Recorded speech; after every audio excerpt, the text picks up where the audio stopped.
how is a young Christian, a young person who's a Christian who is in the process of deconstructing, starting to abandon their views because they've heard something, how do you suggest they begin to, following truth, reestablish or regain a supernatural worldview?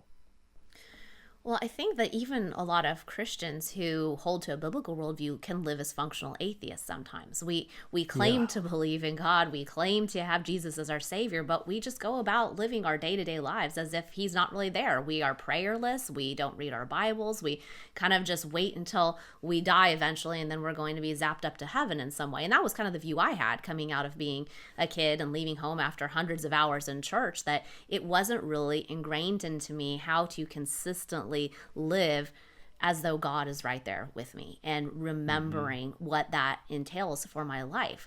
And so I think that if somebody is actually considering, whether or not Christianity is true, the first step toward that and regaining a supernatural worldview is looking at the evidence for God's existence. So stepping back and saying, well, what evidence is there that there actually is something beyond this natural world? And so I go in that chapter into, some of the basic arguments for God's existence, the cosmological argument, the moral argument, design argument, things that you talk about often on the show. And I think that when you look at these arguments for God's existence, it doesn't mean there are no more questions.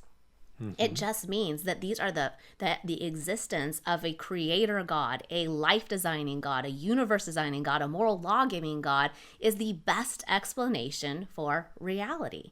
And right. I think that that's what people have to remember when you start pursuing these questions and saying, well, hey, if I step back, how do I know that God actually exists? You're not looking for something that's going to tell you that with 100% certainty, there are no further questions that you have. There's no doubt whatsoever. You're not looking for that. That is a too high of a barrier where you're looking for that kind of proof. We're looking at, here are the pieces of evidence. What's the best explanation? Did it Yeah, I all like come the way you put about that. just by chance? Is that the best explanation, by chance? Or is it the existence of a being who meets these criteria? And if you accept that it's all by chance, that has ramifications for other things, like deep, transcendent personal meaning and value. I know I have made a comment that an atheist scoffed at recently, and I'm talking about this issue of human value. And I said we all know that humans have transcendent value, which is why we can gas termites but not Jews.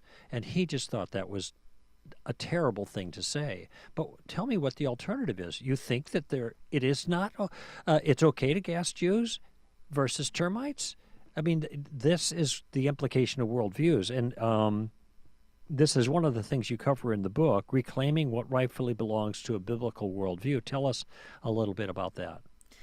Yeah, so I point out in that chapter that there are a lot of things that we intuitively cherish as humans, like human equality and human rights and justice and free will, things that we take for granted all the time, and that secular culture a lot of times is trumpeting as well. But they have no actual objective basis for their things within their own worldview. So that's the great irony in this all, is that they look at Christians and they criticize Christians for their worldview, but then they take those values, they take those things that can only be derived from within our worldview, they take them and then they use them against us.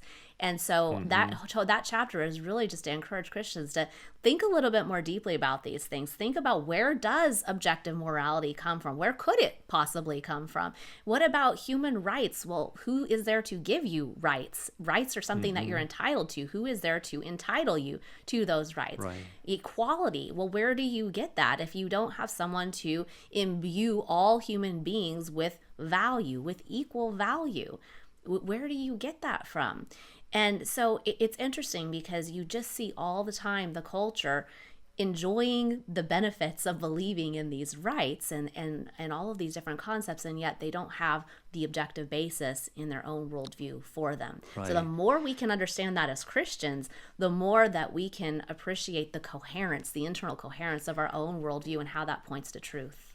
Yeah, I like the way you expressed it earlier. I say the same thing. It's the best. Christianity is the best explanation for the way things are.